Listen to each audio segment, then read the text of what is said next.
Public comments for items not on the agenda. Anyone want to make a public comment? Okay, we'll move along to the study session on EBOTs.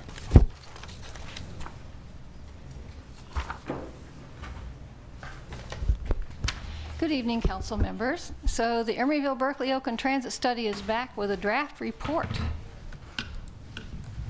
As you recall, we went out last fall and asked people what trips they wanted to take and what problems and ideas they had, and then we came back in the spring with some options, which got lots of comments, and we made major changes as a result of that. We ran some preliminary draft recommendations by some groups, and then we now, have a draft report, which has been reviewed by 2 planning commissions and the Emeryville people, and then it's going to go to 2 city councils and 2 transit boards after that.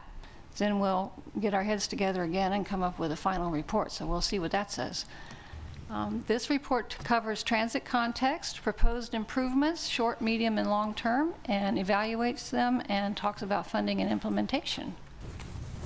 The context is the report assumes that the shuttles, including the Emeryville, continue as planned, and that potential AC transit changes, they might reroute the line 26 to go from central Emeryville on Mandela down to West Oakland BART. And they might split the 49 so that one line goes from Emeryville to Ashby BART and one goes from Emeryville up Dwight to Shattuck. Now that was their thought, and then we've talked about that since, so you'll hear more about that. The Oakland people are doing a study for their Broadway transit project, how to extend and upgrade that, so that's another part of the context. The report recommends some short-term improvements. The bus stop ones we've already been sort of thinking about, adding some stops to the I-80 ramps for the F bus. That's in the Measure B implementation program, I think. And also sprucing up the transit center at San Pablo 40th. This report recommends to AC Transit that they route the new 48 from Ashby BART north to 6th and Gilman, and then the 49 from Emeryville Public Market all the way up to Shattuck and Bancroft at UC Berkeley, 3 blocks from downtown Berkeley BART. And an idea that came up late in the process is that if you extend the F line a block north, it will hit the public market bus hub that AC Transit wants to establish. Sure. Other short-term improvements they're recommending is to connect better to the Berkeley Amtrak by increasing West Berkeley shuttle service and putting a jog in that new 48. In West Oakland, there are a couple of big new developments where people have talked about the potential of shuttle. One is the former Army base, where they're going to have a new logistics center, and a Gateway Park at the foot of the bridge. So that might be a seed where somebody could start putting together a shuttle in West Oakland.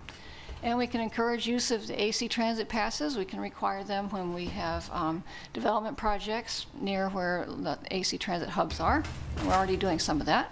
And there's this idea, it's just an idea, of demand response transit, a shuttle that comes, adjusts its route according to who has called in the last few minutes.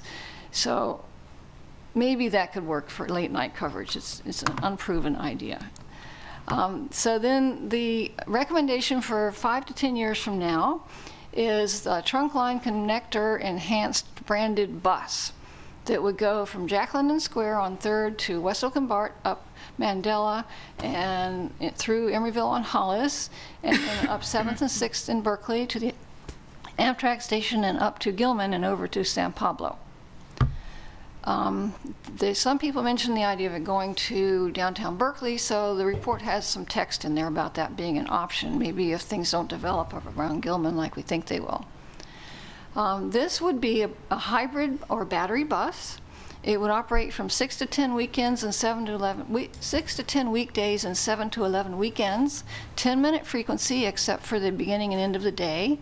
To have faster travel, it would have signal priority, and the stops would be about 1,000 feet apart. This is farther apart than most locals, but not as far apart as the Rapid. It's kind of an in-between. To have level boarding, it would require street improvements to make curb extensions, and then getting buses that have a low floor and wide aisle. And then the shelters would have lighting, cameras, benches, trash bins, bike racks, and real-time arrival info. And there would be marketing so people know about it. which has not always happened with some bus routes. And then for the 10 to 20 year period, because if we start now, that's when it would come to fruition, the report recommends streetcars from MacArthur BART into Emeryville and West Oakland. One going both ways on Hollis, Powell, Christie, 64th Shell Mound, and then one in West Oakland on Mandela to the BART station and on 3rd over to Jack London Square. And this one would complete the O that is in the West Oakland specific plan. The Broadway people are studying extending the Broadway shuttle possibly up to 27th Pill Hill, maybe up to 40th, and maybe over to the BART station. So it could be that when this thing happens, it has to go over to Broadway to meet it. The cost estimates, we annualize capital costs and combine them with O&M costs to get a total annualized cost. Because the bus line is longer and the buses have to be paid for in 12 years, that's about $20 million a year. The streetcars, the routes are shorter and the cars and the tracks last longer, so the Emeryville one is about $21 million a year and the West Oakland one is about $14 million a year. That's a lot less scary to look at than the overall capital cost. Say again, Diana? It's a lot less scary to look at than the lump sum capital cost when you have 30 years to pay for it. So daily ridership, the trunk line connector enhanced bus would have, we have improved our ridership. They're not quite, our ridership calculations, they're not quite so conservative now. So they're projecting 4,000 to 5,000 new riders on the bus, 5 to 6 on the Emeryville streetcar, and 3 to 4 on the West Oakland streetcar. And of course, reduction in vehicle miles traveled is all proportional to that.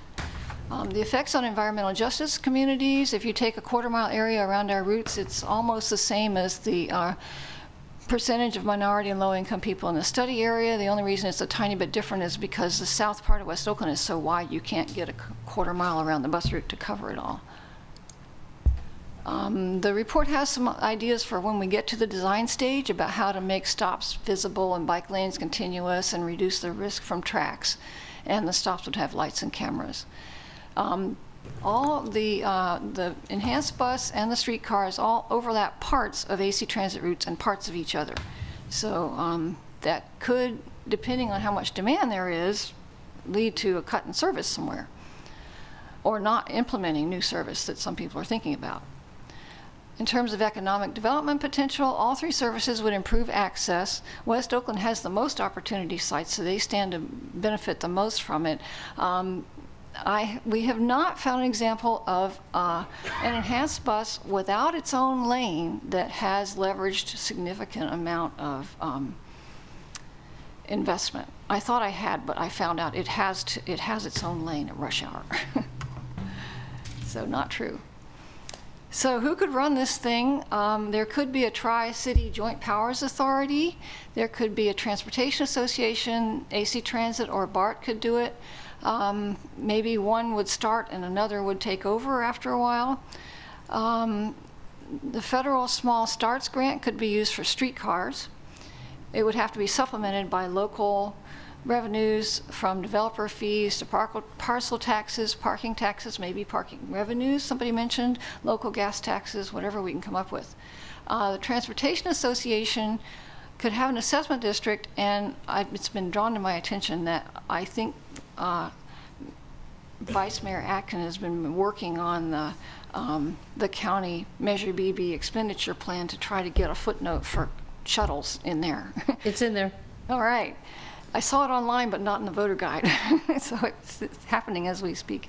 And then AC Transit and BART are eligible for federal formula funding. That's what they partly run on. And AC Transit sells easy passes, and of course they're set up to take fares already. So there's pros and cons for all of them. And we have received some comments on the draft report. The Emeryville Planning Commission thought there should be a streetcar on San Pablo, which maybe there should, but it's not really quite the focus of this report. Since we mentioned demand response transit, they wanted to know more about it. It hasn't been a proven idea yet, but we'll say what there is. And they said we need a Trans-Bay bus through central Emeryville to downtown Berkeley, which we'll hear more about that in a minute. And then the Emeryville Transportation Management Association wants the report to more address funding for additional Emery go-round service, like they're thinking about adding a 4th route, but it's not really funded. Expansion of the West Berkeley shuttle and a possible West Oakland shuttle, so we're going to beef that up.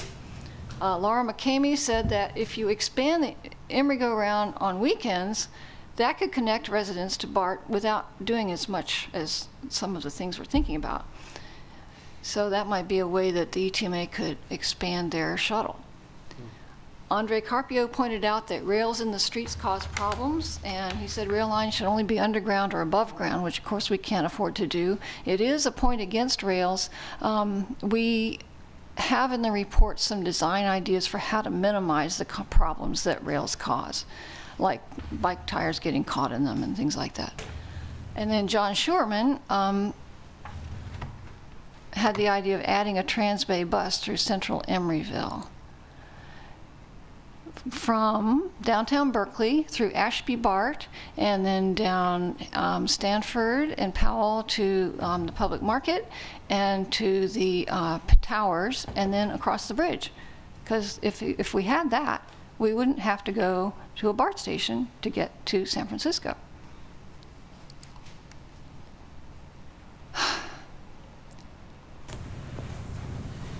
Okay.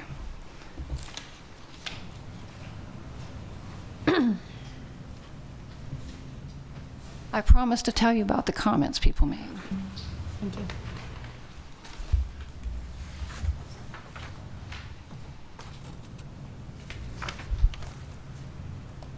Can I have the lamp, please?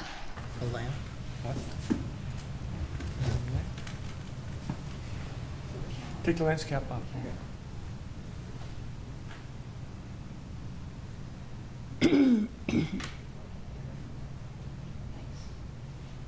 Okay, so we talked about the Planning Commission. We talked about the Planning Commission, the Transportation Management Association, Laura McCamey, and Andre Carpio. And I also wanted to talk about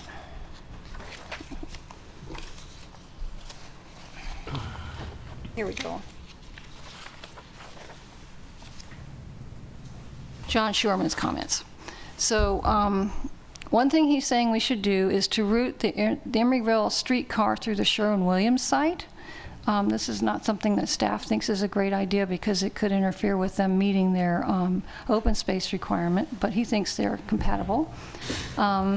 He would like Emeryville to acknowledge that Emeryville can also use a streetcar because their economic development could use a boost too. That we should work with the marketplace developers to create a true transit hub. AC Transit wants to have a transit hub at the marketplace, so we need to work with them on how to design that. He doesn't think we should focus on the Hollis Street bus, but that we should focus on the streetcar, and that we should add a Transbay bus from downtown Berkeley through central Emeryville. So that's that. So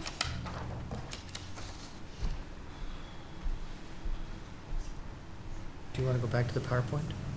this is the only one, that's all right. So what I need to know is, from you, do the short-term improvements make sense? Expanding the shuttles, AC Transit's potential changes and our comments on them, demand response transit for late night service. Would the trunk line connector and enhanced bus be useful? Is this the right route for it, the right features? What do you think of the streetcars, Emeryville and West Oakland? Are those the right routes and the right features? The features would pretty much, service hours and all that would be the same as the bus. And what local funding sources and operator types make sense in the short and long term? So that completes my report, and I'd be happy to answer any questions, and then I would like to hear what you have to say. Comments from council? Do we want to start there or hear from the public first? I have a quick clarifying question or yeah. comment, which is in the study when they looked at the percentage of low-income residents near these proposed routes, they used the 200% of the federal poverty level. And I'm more familiar from our affordable housing work here as an expression of the area median income. And it seemed that this federal poverty level is extremely low compared to actually the area median income for a family of 4 here. And I assume then these numbers would be very different if they use that different measure. Do you have any sense of I mean, maybe because it's federal funding, they're looking at the federal poverty level. But when we talk about low-income housing, if you qualify, it's the $93,000 a year for a family of 4 is the AMI. This mentioned $43,000 a year, I think, is the limit. Well, if we use that, we might get, the number we get is a pretty meaningful number. I don't know what the traditions are and what the federal rules are, but I have heard people talk about the 200% of poverty level before as a way to measure the neighborhoods. It's just a national measure, and we all know that the Bay Area costs a lot more to live in than... That's why we use 200%. Oh, that is only for the Bay Area, is the 200%? I think so. The people in the Bay Area tend to use 200% because the costs are so high here. Okay.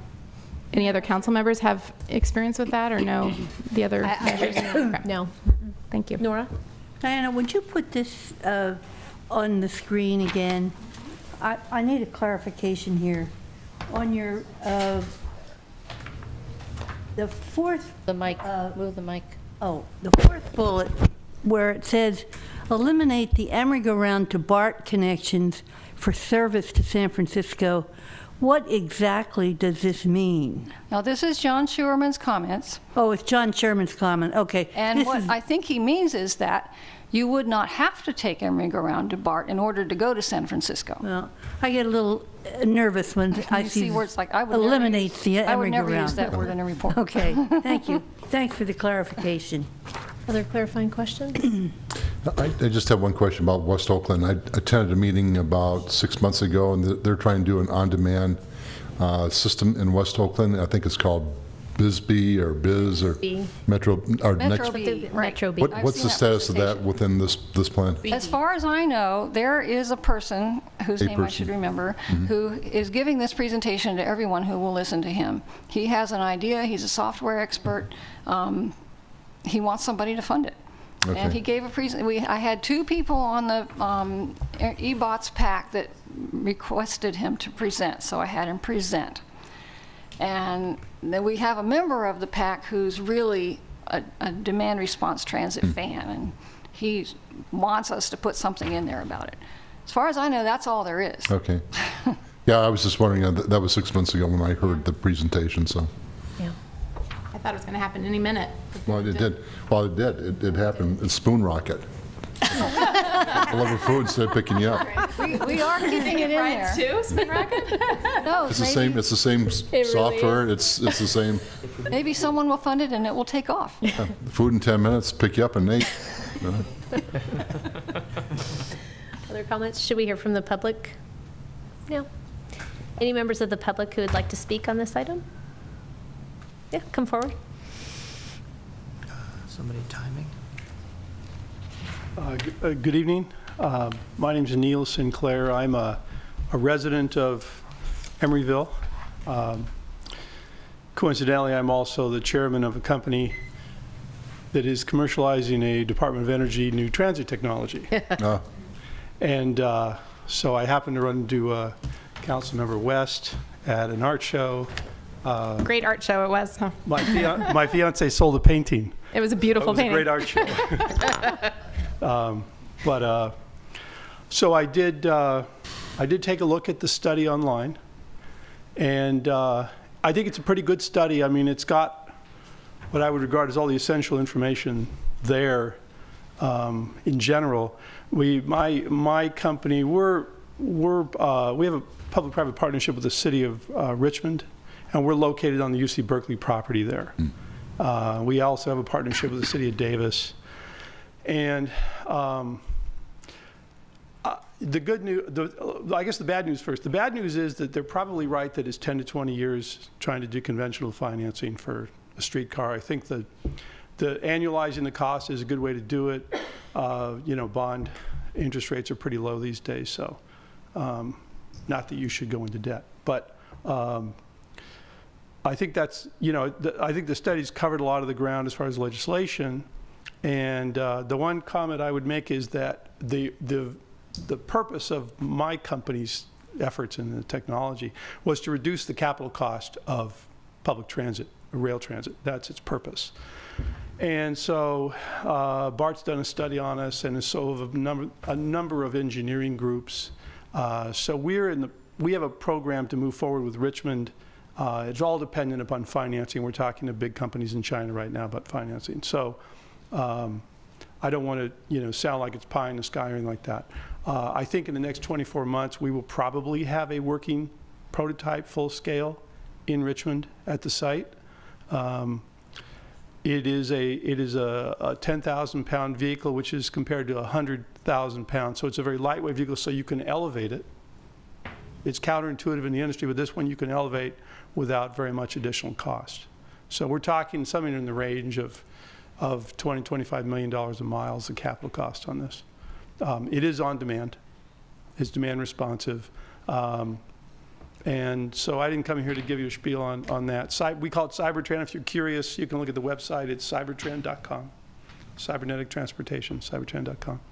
And I'm hoping to meet Councilmember West at some point after the elections and, provide a briefing on what we're doing. And you can come to Richmond and see the vehicle. And it gives you, the whole thing is the vehicle, really. It's a unique system. So I just wanted to share that with you. I think the information that's in the study is pretty good as far as evaluating legislation and costs. And I don't know Emeryville enough to know the short-term goals. Yeah, thank you. Time's up. Thank you. Anyone else to speak on this item?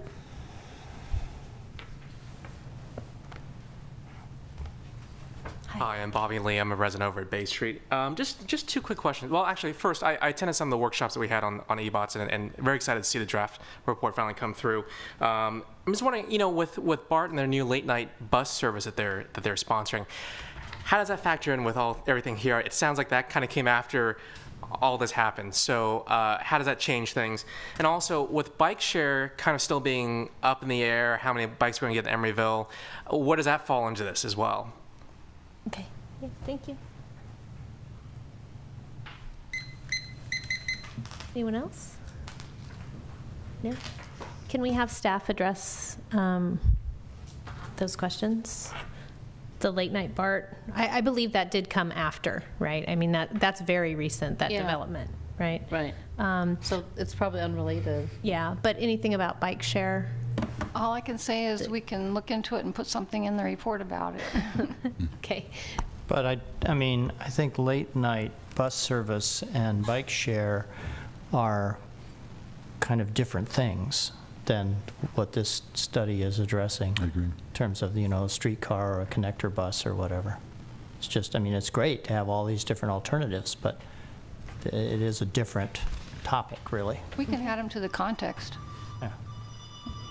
Thank you.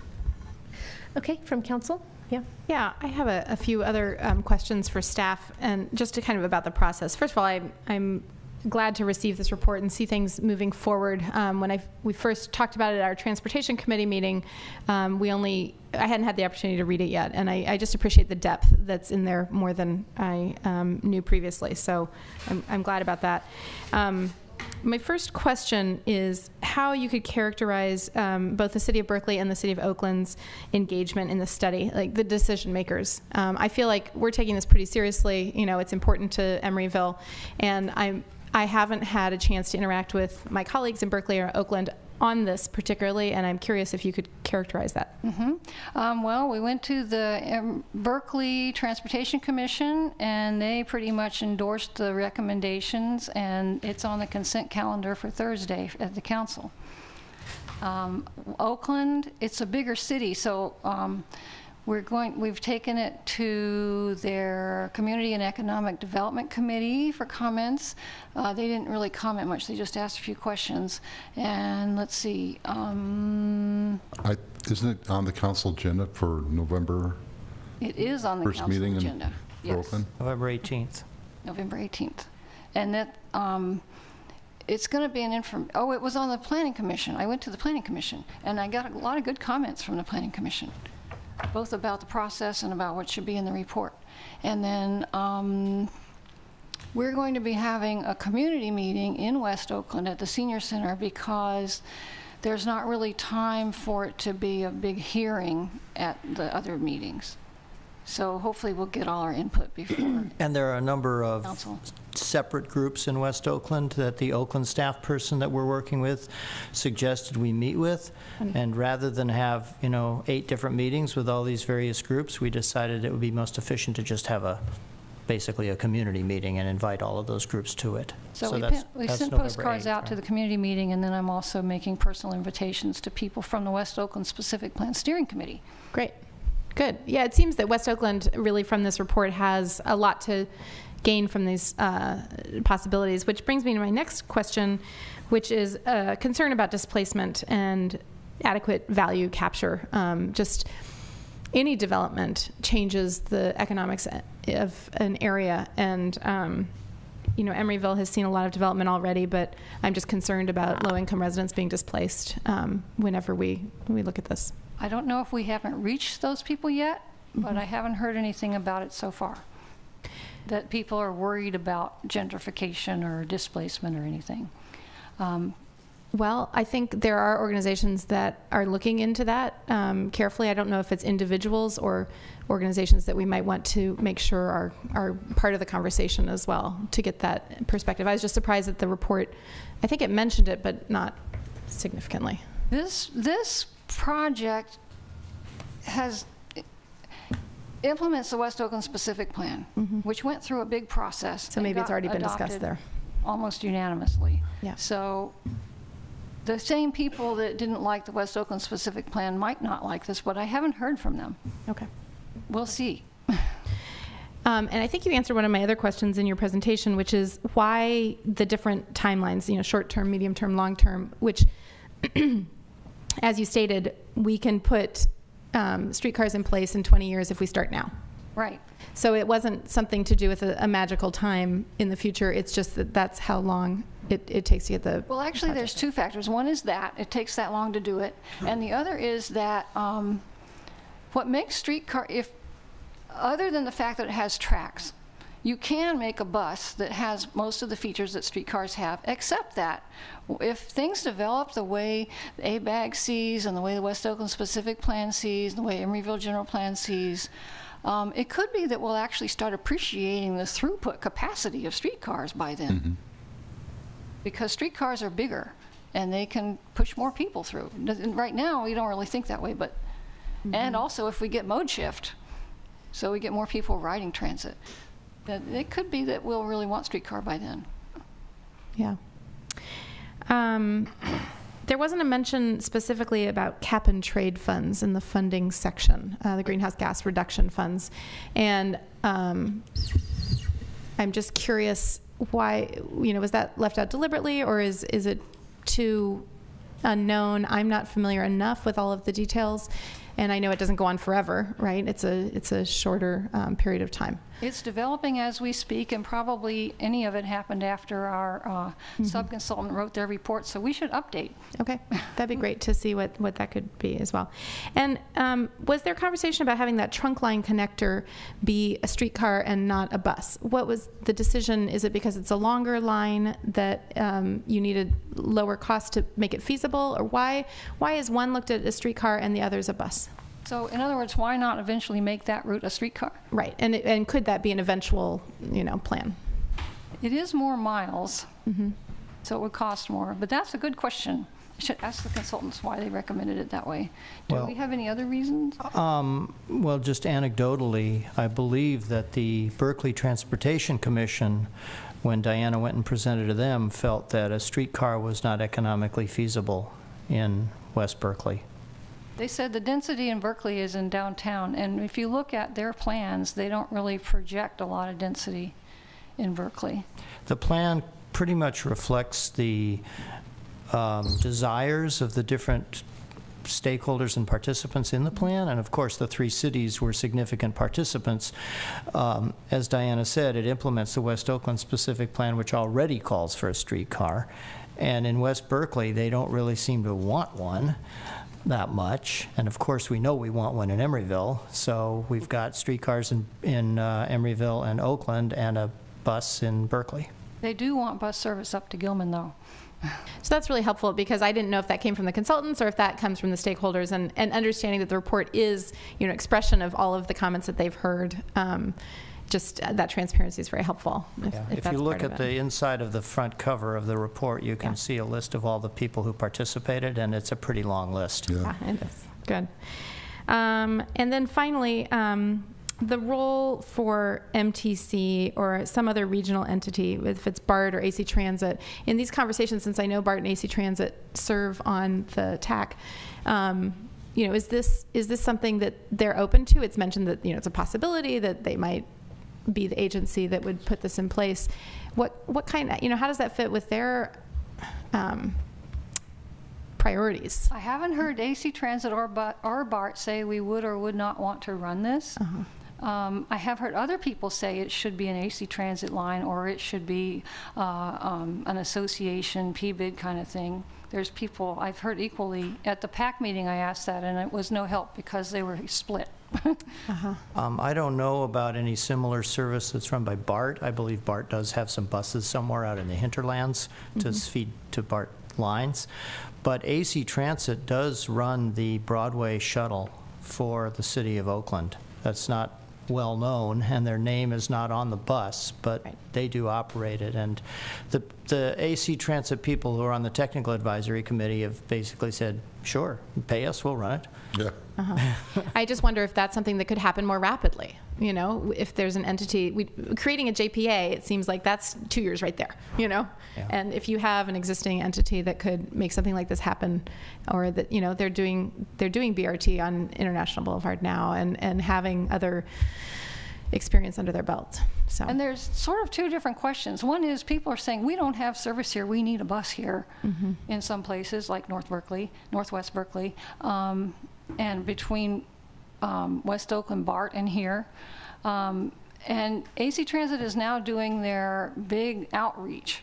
And I was at a workshop Saturday, and they put maps out, and they had ribbons, and they asked people, where should the buses go? They didn't show their comprehensive operations analysis recommendations. They just said, people, what do you want?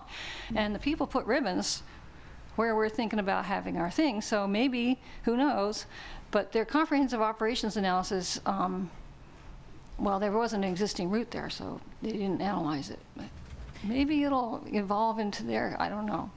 Well, and it's nice if our study did help them to figure out the need and help serve Emeryville better, even in the short term. And of course, this was similar to what the 19 was, the bus that they ran for a while, and then when they had to cut service, they cut it because it didn't have ridership.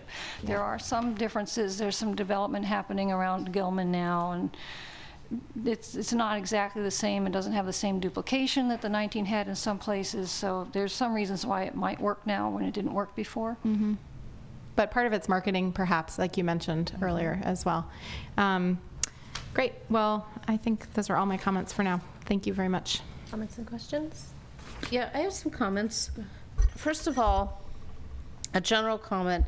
It is great to see this plan kind of take shape in some of the finer grain and detail than when we first saw it, and that there is so much attention west of San Pablo.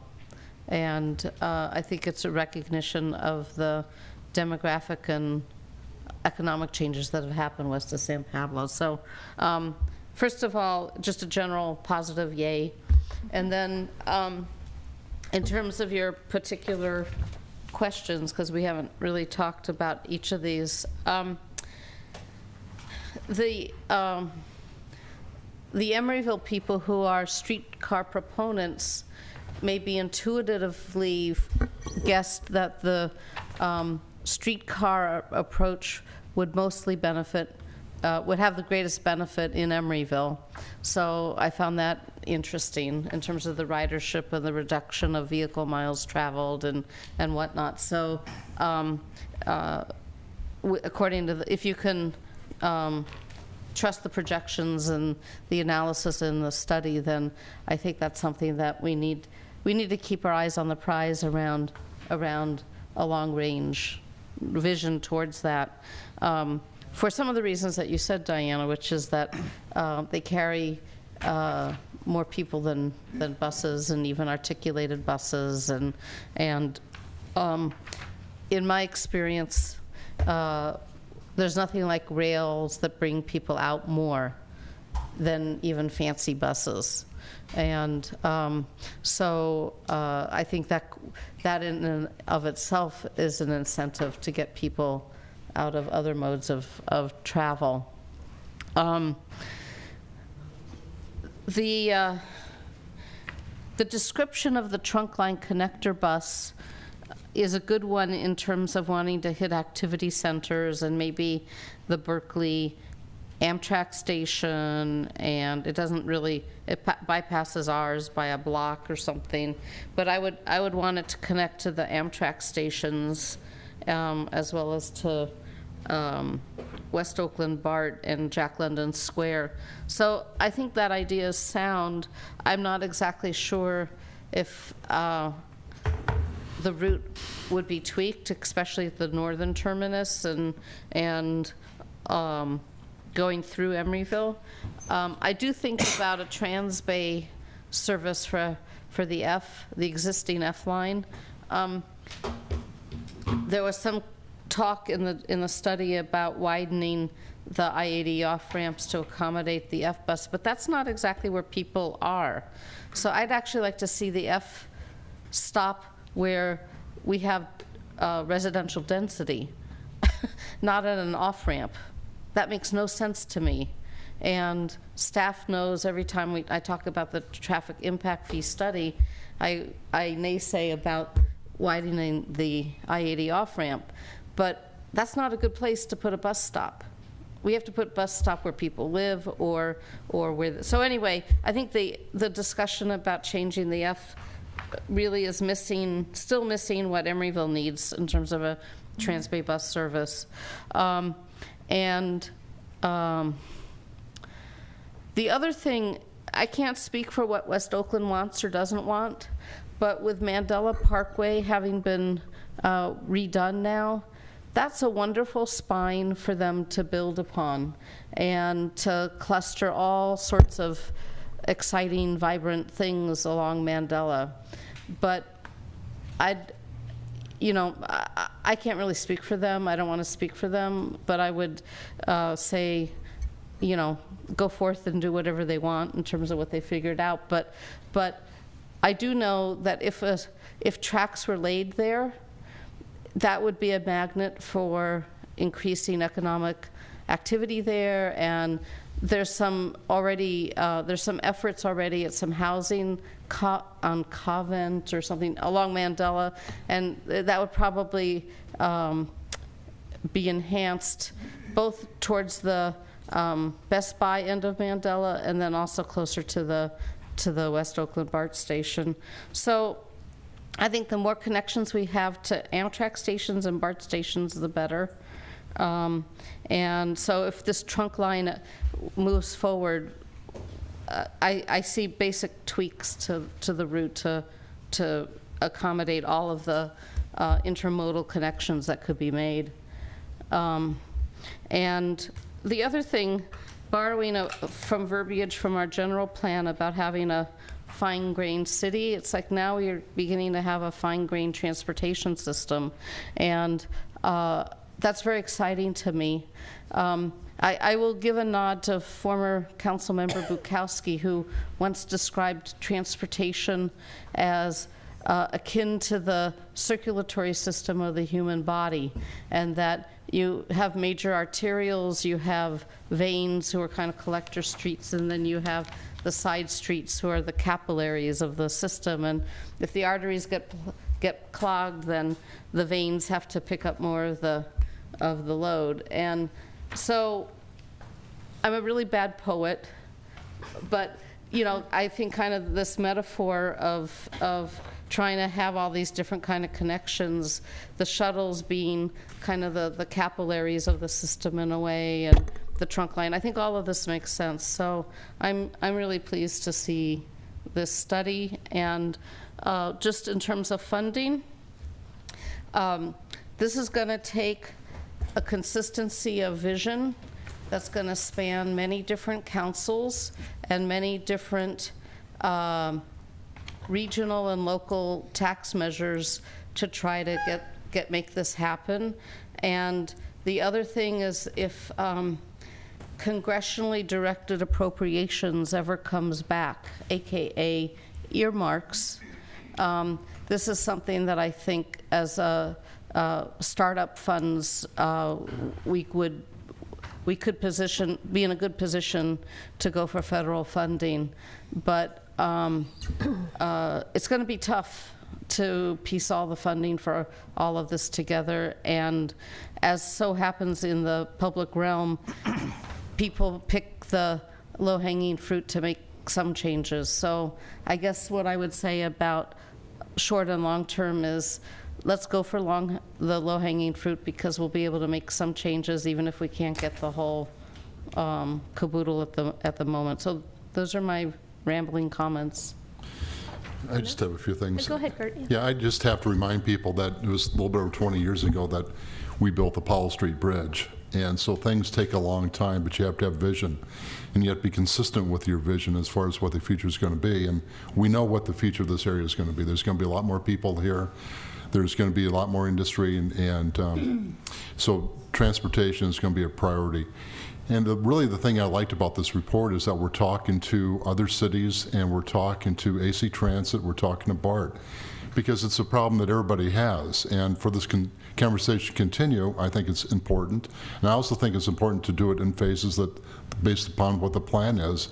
And then let's celebrate in 20 years when we have streetcars back in Emeryville, because if we all have focus and we focus on that, those things will happen, because really we have no choice. And the opportunity in the Bay Area, the way I see it, is, especially in the East Bay, is in West Oakland. It's going to, eventually it's going to pop, and when that pops, there's going to be a lot more people here, and that those people, we have to get them out of their cars, and so this is a great plan. So I take my hat off to everybody that put their time and effort into the plan. Go ahead, Jack. I really just want to co-sign on most of that. And although I do want to say, in terms of the short-term improvements, the demand response transit for late night, including that, that's not something I was particularly supportive of. I think the model that was shared with us through Metro B relies on people having a particular level of wealth and access and a phone in order to be able to use that service. And just looking at our demographics and the low-income communities that we're working with and trying to support, I don't really see that as a way forward, and would like to see maybe a different solution for late night. I too am looking forward to streetcars. I want what we can get now in order to improve our transit options, and I've heard from a lot of residents that they would like a shuttle connection to West Oakland BART, and so that's something that I'm supportive of. But ultimately, for me, I think that is the goal for me, is to see streetcars. Yeah, thank you, Mayor Asher. First, I want to thank Diana. I don't think anybody here understands what a monumental undertaking this was. It was like trying to herd cats. Number one, you're dealing with a lot of different jurisdictions, a lot of different transit entities, and then there's the issue of trying to get people out to talk about transit. This was a huge job, and I will publicly want to congratulate her on what she's done here. This draft report on the transit study is, as Kurt suggested, it's going to give us a basis to work from. We've got a lot of information packed into these pages that is going to help us in the future. Some of it I believe to be irrelevant, some of it I believe to be flawed, but on the whole, the package will be useful for us to work with. On the short-term improvements, this is one of my problems here.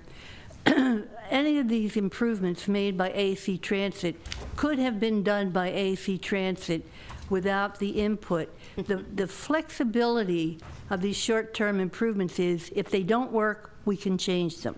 It's a little different than the streetcar, which we'll get to later. The trunk line connector is kind of like the whipped cream on the cake. It's not clear to me that it really pays off.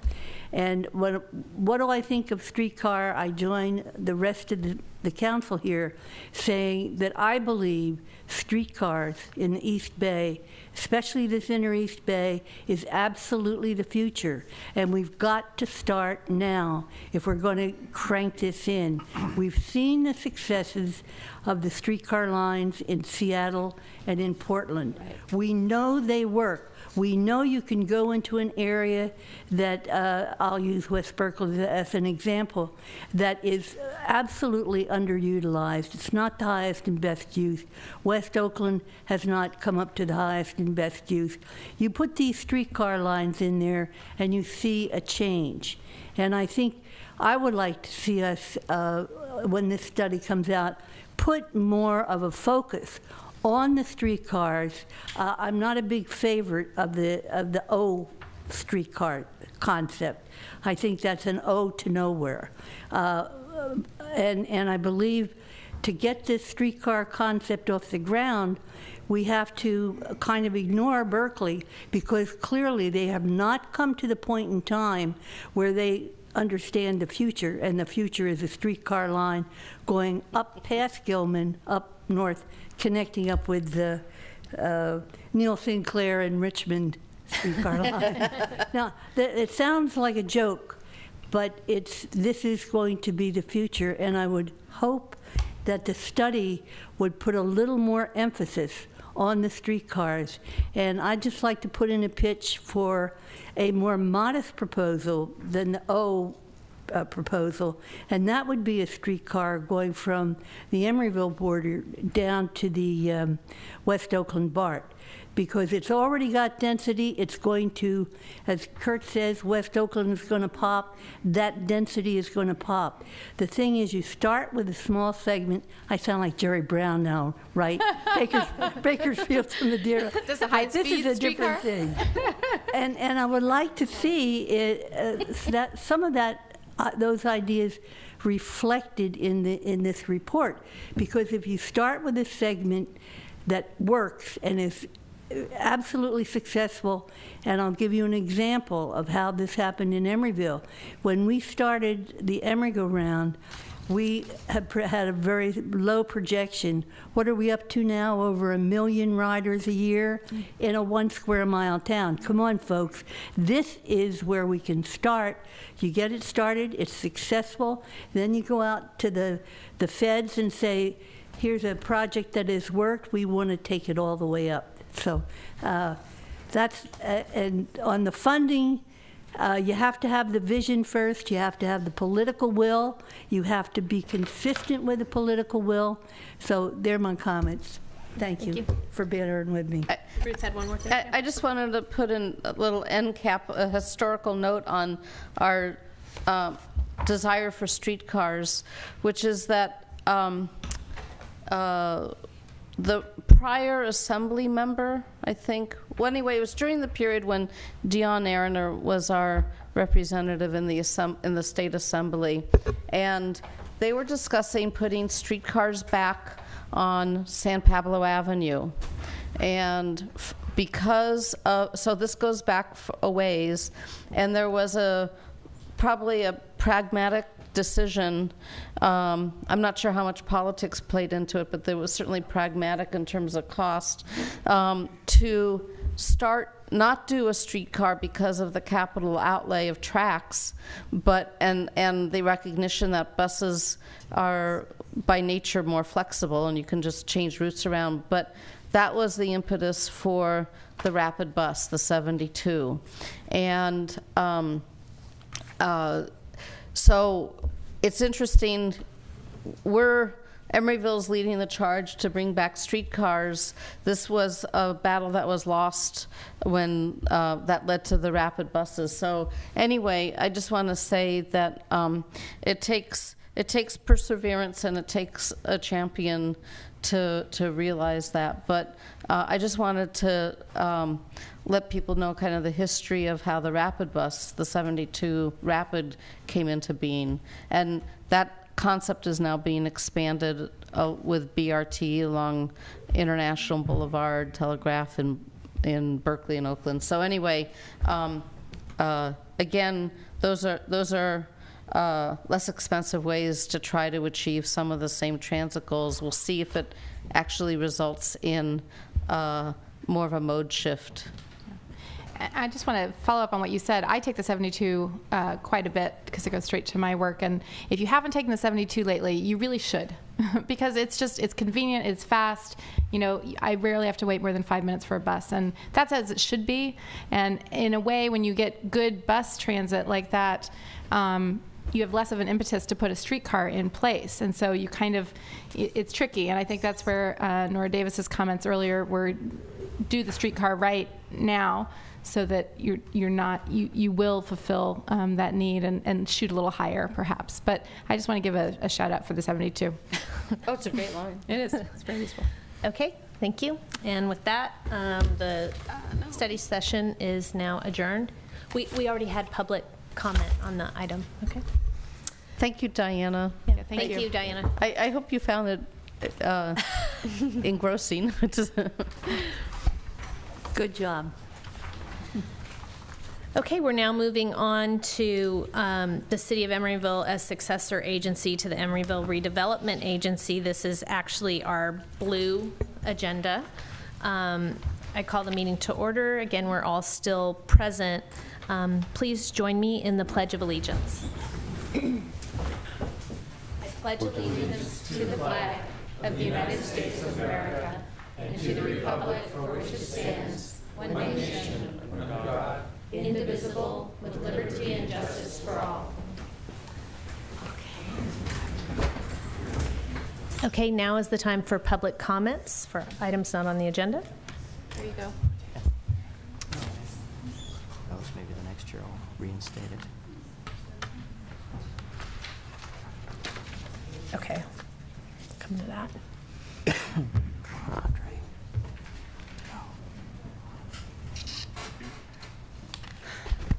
Good evening, ladies and gentlemen. My name is André Carpio, and I come here to speak about public transportation. Transportation has been in my generation since the horseless carriage, from my grandfather, my father, and myself. I want to say things about the streetcar proposal, in which I already brought that to the attention of the city council. Perhaps some city council do not remember. But I made an objection based on past history of streetcar, that streetcar has been removed because they were basic flaw in safety. The first safety item is that because it's steel to steel, rail and wheel, the stopping distance is very bad. And that's why it's been replaced by buses, in which bus can stop along with other vehicle, while streetcar cannot. The second item on safety is that streetcar always have the right of way. If you don't move, they ran into you, and it's just a flock. You have to take that to court, and you'll see that the court side to the streetcar, because the streetcar is not maneuverable, and you cannot direct the streetcar like you direct another vehicle. And the third point I want to mention is that streetcar has a record of having accidents, lots of accidents, especially for bicycles who get their wheel caught into the rail and tumble over and whatnot. That's one thing. The second is that the streetcar, also the rail gets real polished, and in certain direction of the wheel, for instance, then it slides really. Then the third also is a street encumbrance. Bart taught us a lesson that we don't have any street level transportation. Right. It's all either underground or elevated. And the latest example is the tramway that goes from the Auckland station Fruitvale Station to the airport is also elevated. It doesn't go on the street like the buses. And finally, my suggestion at that time, a long time ago, is that if we go to have a streetcar, we should have it elevated. This is not a new technology, and if we have a streetcar that is elevated above ground, we do not take the space of pedestrian and other vehicle. And when I say that, this was the technology that can be exploited so that all streetcar could be covered with a solar cell, and they can be self-propelled and be economical. And if you notice, all the bus stations are elevated, so the streetcar could be at the same level of the bus station. MacArthur and West Auckland, all the other stations are underground. So this is the main point, and I wanted to emphasize my position that you may all like it, but I don't. Thank you for listening to my position. Thank you. Thank you, Mr. Carpio. Anyone else? Public comments for items not on this agenda? Move the consent calendar. Yeah. Second. I'm sorry, I didn't quite hear that. Pardon? You said consent calendar? Yeah. Yeah. Is this more public comment?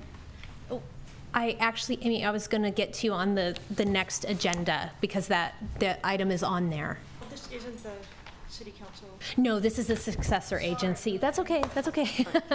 And the motion for the consent was, I'm sorry, Me? And me. Ruth and Kurt? Thank you.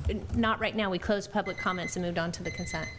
Well, I was waiting until that person spoke, public comment. Public comment. Go ahead. We're on the blue agenda. The blue Yes, agenda. that's right. Public comment, yes, Wait, thank you. I'm sorry, are you done with the successor agency? It was confusing because we thought that other folks were lined up, queued up in front, That's right. and they're going to speak on an agenda item that's actually on the green agenda. So I thought they were making public comments, so I was waiting till they I got finished. understand. Let's Right, go thank ahead you. and get 3 minutes, please. Thank you. So the successor agency is now over? No. No. Successor agency. This is the I'm sorry. continuation I of am public confused. comment of the Sorry. successor agency. So more public comment. Yes. Okay. Ready? Yes. Okay, I just would like to make an announcement. I just got back from Watergate, the Watergate complex in West Emeryville, where Mr. Jason Crouch, the Vice President of the Chamber of Commerce, made a presentation to the public, to Watergate residents chiefly, regarding measures U and V, the Charter City ballot initiative and the real estate sales tax initiative coming on November 4th. It was sparsely attended, I wanted people to know, maybe 15 people, and he was presenting just factual information to counter the facts that were put out by the city at a meeting there at Watergate last night, he said. But I wanted everybody to know that it was a lot of misinformation was put out there, and I was concerned that they scheduled the meeting, Mr. Crouch and his people scheduled this meeting right now during the council. I asked, why would you have scheduled it now during a council meeting? And he just said he made a mistake, shouldn't have been now, which is something I don't believe. I think it was scheduled now because he didn't want people to refute his misinformation. But I just wanted everybody to know that Mr. Crouch is there representing the interests of the California Association of Realtors and the National Association of Realtors, who are against these two measures, and they were spreading misinformation out there at Watergate. And unfortunately, the 5 council members that brought measures U and V to the people of Emeryville to decide, the 5 of you are not allowed to spread misinformation about this, to do a tit for tat for the misinformation that's being spread by the no on Measure U side. And so it's very asymmetrical. So you have one side that's bound by law to tell the truth, and that's the city's side of it, which we have to comport with the facts. And then you have the other side, the no on U and V, which is not bound by law to be factually accurate. And so it's asymmetrical, and it's just disturbing to me to see this asymmetry and that facts are really no match for a campaign, an $85,000 campaign of misinformation. And it's especially disconcerting when they purposely schedule the meetings so that the facts can't be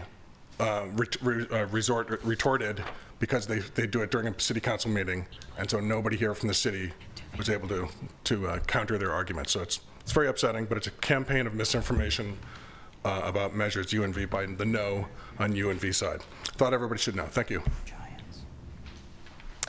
Okay, thank you.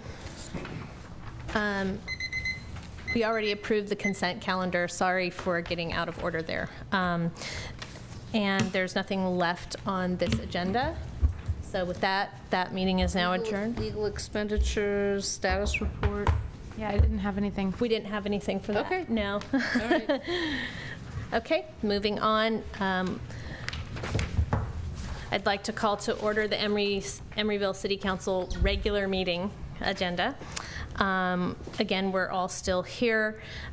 We have an item that I want to be added under special orders of the day this evening. And I believe Charlie Schumann is here in chambers. If you'd like to step forward, Charlie.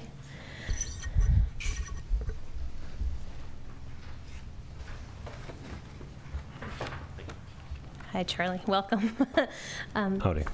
Hi. I have something here that I want to read to you to thank you for all of your service here in Emeryville. We're sad to lose you as a resident and one of our super citizens that has participated on many committees. I know Councilmember Atkin also had some things that she wanted to mention. Well, Charlie, thank you. How could you leave us?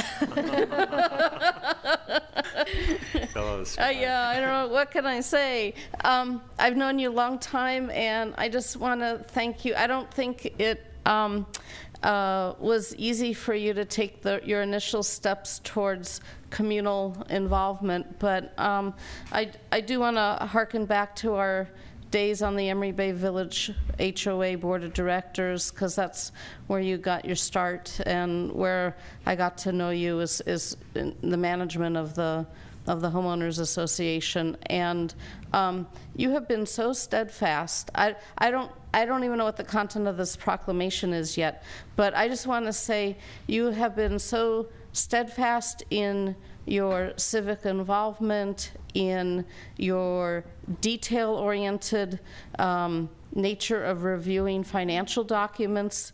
That is a huge skill, very valuable. It was valuable to the HOA board and to the Citizens Oversight Committee and the work that you've done. And I just, you know, even though we've grown, Emeryville's still a city that if you want to get involved, it's pretty easy to get involved. And you took that challenge, and it's just been a pleasure working with you over these a couple decades, I guess we've known each other. So thank you for coming back. For those of you who don't know, he moved to the Sierra foothills. Aw. And we will miss you, and it was very nice to see you at the ECCL groundbreaking. So I'm sure other people might want to chime in, and some of your neighbors might want to say something, but the mayor has a proclamation to read. Yeah. This is a City of Emeryville proclamation in recognition of Charles Schumann's many civic contributions to the City of Emeryville. Whereas Charles Schumann has been an active supporter of the city's public schools for many years, and whereas Charles Schumann's many contributions to the Emory Unified School District include being a member of the Measure J Citizens Oversight Committee since its inception in 2010, and whereas Charles Schumann has also been on the school district's Measure J Fiscal Oversight Committee for 10 years, and whereas in addition to his support of public schools, Charles Schumann's community leadership is also evidenced by his long time serving as a member of the Emery Bay Village Homeowners Association Board. And whereas Charles Schumann is now leaving Emeryville to start a new phase of his life, now therefore be it proclaimed that I, Jack Asher, Mayor of the Emeryville, on behalf of the City Council of the City of Emeryville, do hereby thank Charles Schumann for all of the work he has done in support of our public schools and as well as our entire community, and wish him well in his future endeavors. Thank you so much, Charlie. Great. Thank you. Thank you. Thank you.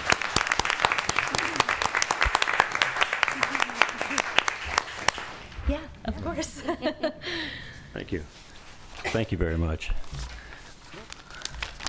I don't know if I'll be able to go through this, but thank you very much for this proclamation, and it's a very humbling honor.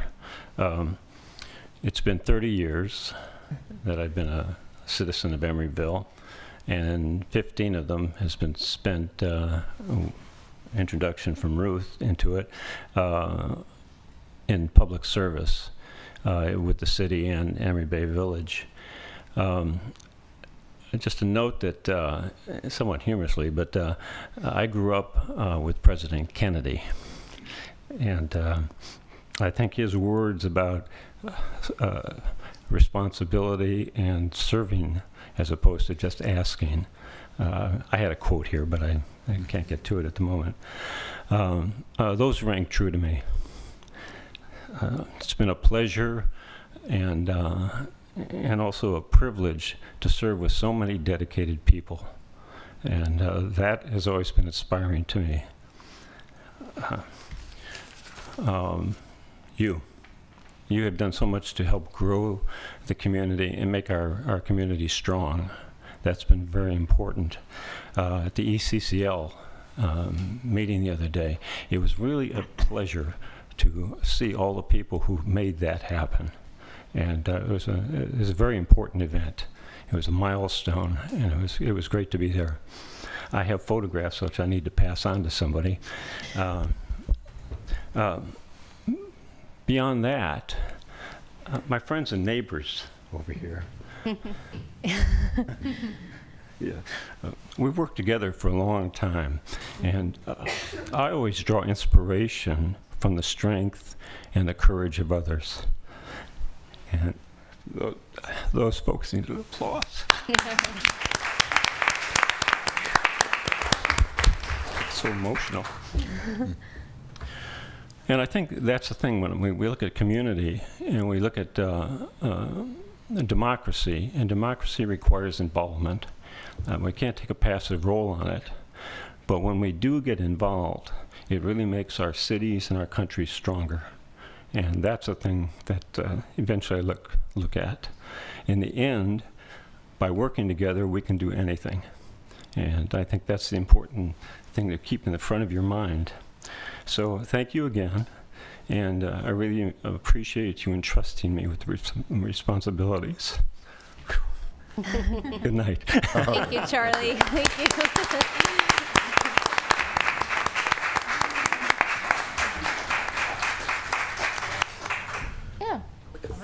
I also wanted to thank Charlie. I worked with him on the Measure J Oversight Committee for a while, and I know he was on the Parcel Tax Committee, and he's just been a really valuable member, and I really want to thank him for all of his service and wish him well in his future endeavors. Thanks, Betsy. Thank you, Betsy.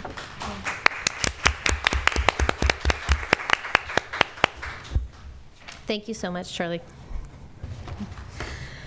Okay, now is the time for public comments for items not on this agenda. Hi, Sharon. Hello, Sharon Wilshire. A couple of things. One, I hope that residents and those who work here in Emeryville are enjoying Poets on the Emery Go Round.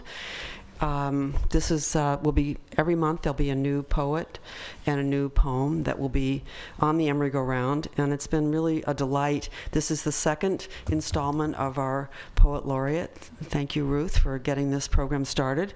And it's been a delight to work with Sarah Kobrinsky, who's brought some new things to the program.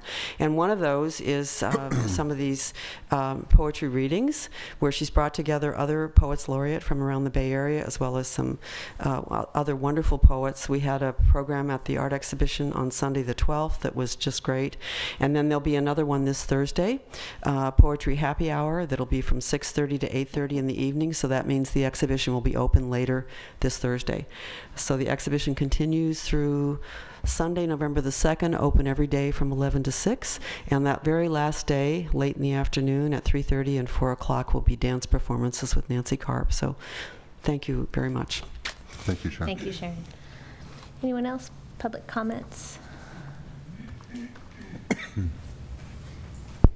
Sam Fouchi, Watergate resident and president of the small nonprofit Emeryville Community Organic Gardens, plural. The nonprofit in the past 6 months has been responsible for orchestrating the building of a new garden in Emeryville, a new community garden. It's located at 1042 48th Street. It's been actually in the work for a number of years, but it finally came together this spring. So the garden is actually already full and planted with a small waiting list. We're having our grand opening, however, this coming Saturday, October 25th, from 3 to 5.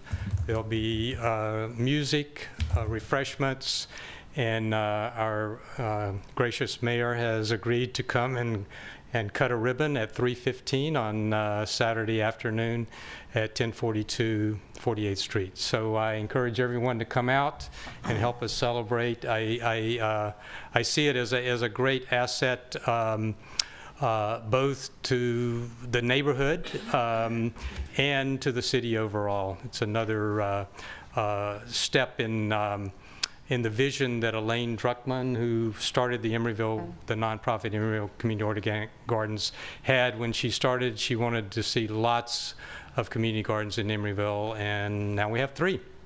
So Amber Evans tells me that on the table out here are some little flyers about the event. So if you want to pick up one to remind you, but hope to see you on Saturday. Thanks, Sam. Thanks, Sam. Oh, I'm sorry, one last thing. I would like to introduce Katrine Benninger, who's going to be the coordinator of this new garden. She's been, come on, Katrine. She's lives right up the street. It's her neighborhood, and she's been willing to step up and be the person that makes sure it runs well. Yay. Yay. Thank you, Katrine. Yeah. And I just want to thank the city of Emeryville to make this possible. I live in Oakland, not that it matters. And the neighborhood is already being transformed, literally, by having this space and people coming, watching the gardens, people talking to each other on the street. It's magical. And we've been waiting for a while for this to happen, and I can only see good things coming from these gardens. So thank you for making it possible. Wonderful. Thank you. Can I make a quick comment? Sure. On Sunday, I was biking home with a bunch of people, and we went on 53rd out of Temescal Creek Park, and I said, hey, let's go look at the garden. So we all turned, and there were kids running races right there in the street and other people walking by. It felt like it was just alive, like there was this hub of activity. And we were just peeking through the gates, you know, we weren't even inside, and it just looked beautiful, you know, all the chard growing, and it looks so lush. So I'm glad to see it come to fruition, and glad for your efforts and going forward as well. Okay, public comment. Good evening, gentlemen. My name is André Carpio. I'm again here. And this time is to make something that is unusual, which is, I don't want to say commercial, but it's an advertising, political advertising. And I want to start the way I heard it. And this happened many years ago. We had school superintendent Steve Wesley, and he was a charming man. He may have been something else, but to my knowledge, he was well loved by the parents and the students. And then for some reason, the man was terminated. And it has been an upsetting situation for me because I did implore several city board of trustees that the man never was unfairly treated. He never had a hearing. And for the first time, we had a black man as superintendent. It was a grave insult for the black community, and it got me very upset with Michael Gwynn, because I did ask him personally to review the case and ignore me. 3 times I went to the school board and pleaded to have a hearing for that man, and I was never given the opportunity to see that man brought to have a hearing, and a hearing is a basis of the democracy. You don't let people go so that they have a defense. And as superintendent, he was entitled to administrative remedy, and not only that, he was also eligible to get financial for a legal counsel for his case. He was handled like a black man that was hanged, and that was really upsetting. For that, I recommend Michael Gwynn not to be re-elected. Thank you. Anyone else? Public comments? Okay, city manager's report. I'll have you comment on the item. I'm going to pull it. Just really quick, we have a few events coming up this weekend, actually following up on Sam's announcement of the groundbreaking, a ribbon cutting over at Temescal Creek Community Garden. From 1 to 5, also on Saturday, we have Make a Difference Day here in Emeryville. There are 2 volunteer projects. One is over at the garden. It will be from 1 to 3, and then followed by the grand opening immediately after that. There'll be refreshments and music, I hear. And then the second location will be over at Doyle Hollis Park, and it's also from 1 to 3. And we'll be redoing an area along the Doyle Street fence of the park, and the plants will be donated by the city. So please feel free to come on out to either of those. Again, those are on Saturday. We also have on Sunday, October 26th, from 1 to 4 at Doyle Hollis Park, Harvest in the Park. And there'll be arts and crafts, face painting, bubbles, games, a costume contest, and everything is free. So please feel free to come out. And then lastly, we have our next Coffee with the City Manager this Thursday, October 23rd at noon here in City Hall in my office. So you can feel free to come by and chat and have a cup of coffee. And that's it. Okay, thank you. I'll entertain a motion on the consent calendar, noting that I'd like to pull item 5.5 because we have some folks that would like to comment on that item. Consent calendar, with the exception of 5.5. I would second that. All those in favor? Aye. Aye. Okay. Item 5.5, resolution of the City Council of the City of Emeryville in support of higher pay and health insurance benefits for recycling workers in Alameda County. I believe we have some comments. Amy Willis and Xiomara Martinez. Yes. Good evening, members of Council of Emeryville. I am 9408 city, living here in the area, and I am a worker for Recycle America Waste Management.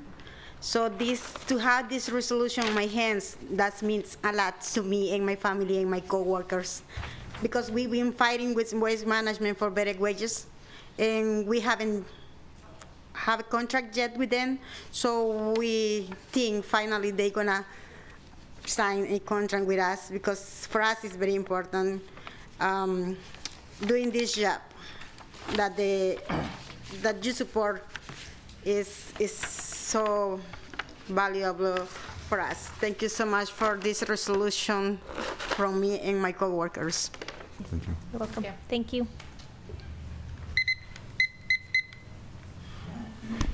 Good evening, Mayor and members of the council. Amy Willis with the International Longshore and Warehouse Union. Local 6 of the LW represents Jomara and her co-workers at Waste Management, who all serve the city of Emeryville and other communities in the East Bay. And we really appreciate the fact that this council has taken it upon yourselves to bring this resolution tonight, calling for the wage standard that's been passed in the city of Fremont and also the city of Oakland.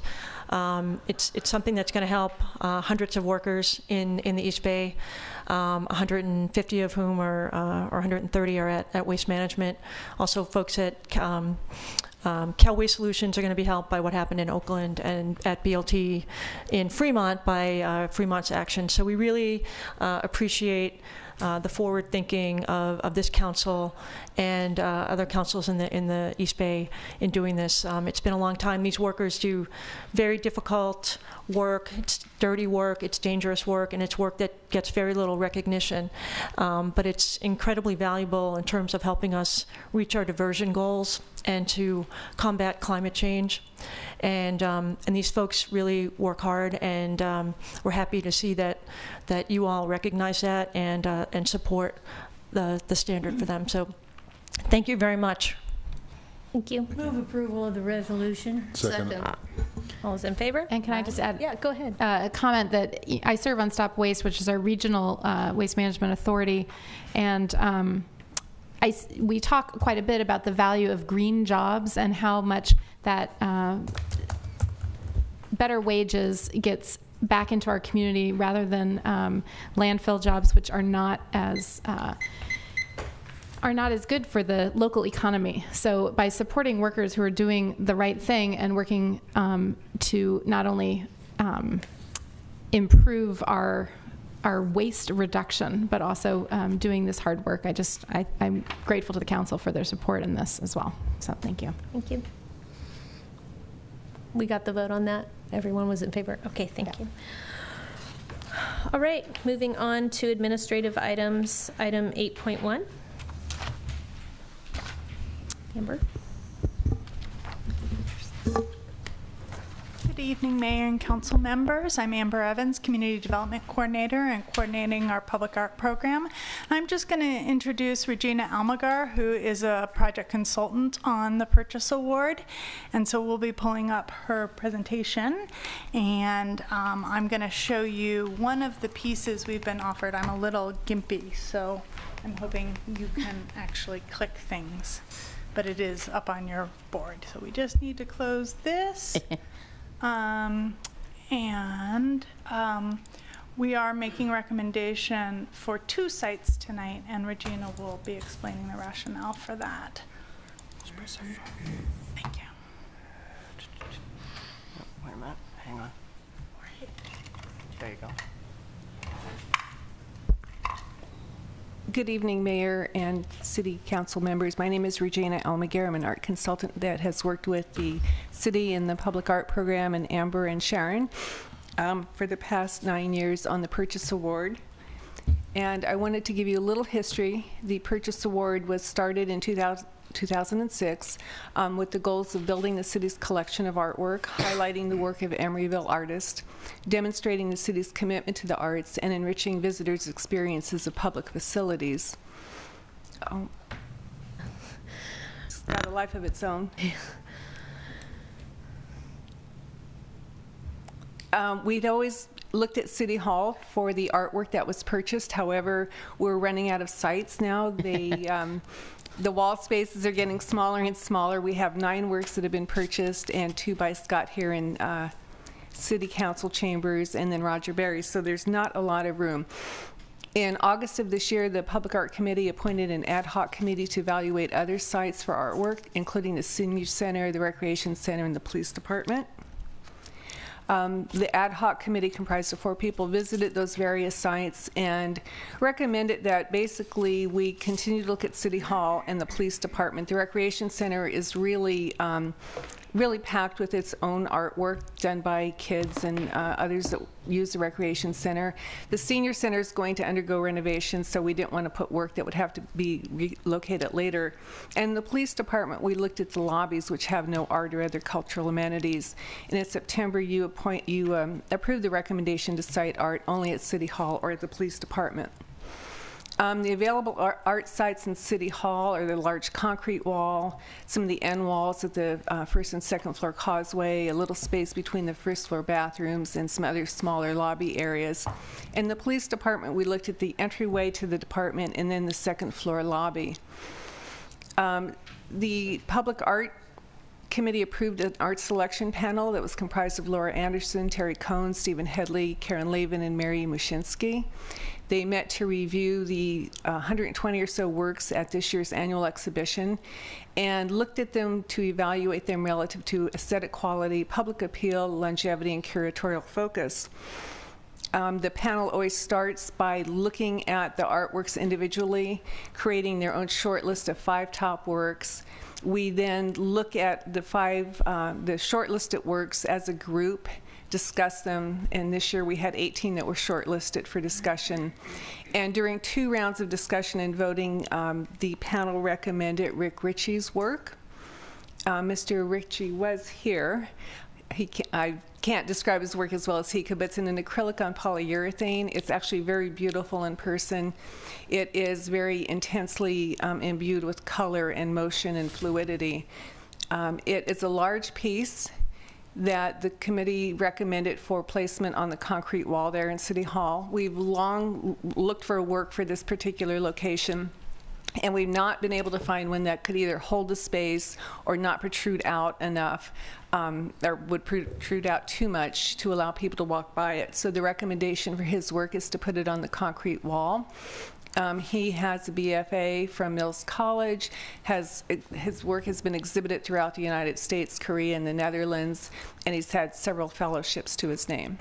So the recommendation for the first artist is Rick Ritchie's work. However, the selection panel recommended and the Public Art Committee approved a second purchase by Nora Pauls for the police department. And we do have some of her work here, samples of the work. I guess I can very gently pass them around. They're beautiful work. There's a series of works. They're done on acrylic panels. They're etched and then stamped with cobalt blue ink. They're just beautiful. I don't know if you've seen this in the exhibition, but they're stunning. The committee felt very strongly that the police department needed some artwork. It has no adornment, it has no art. When Amber and I visited, we noticed in the public spaces that the police staff exhibit their own artworks. They create art and they hang them, but there's nothing in the public spaces. So we were encouraged by the selection panel really wanting to put artwork here in the police department in the second floor lobby, and the artist has proposed doing 2 rows of 6 pieces, so there'd be a total of 12 on this wall and then the east wall as well. So these are opposite counters. This is above the reception area. This is if you're looking out toward from the reception area, looking at this very little wall here. But they felt very strongly that the police department really would gain from having some artwork there, so hence the recommendation for the second work. Nora also has a very extensive exhibition history, has been an artist in residence, and has also been one of the bus shelter public artists.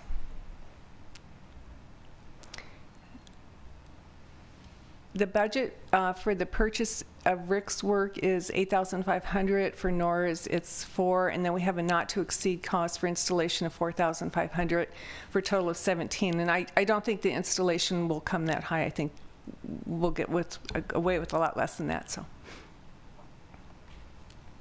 any questions? Questions for Regina? Move approval of resolution. That looks very nice. Second. Looking forward to the police department's Yeah, they need opening of the art. Exactly. they need some class out there. All those in favor? Aye. Aye. Okay. Sorry, Davis and A second. Thank you very much. Thank you. And while we have this moment, I just want to say that I do hope folks get out to see the art exhibition, because it was really a wonderful collection and a good celebration of arts here. Okay, item 8.2.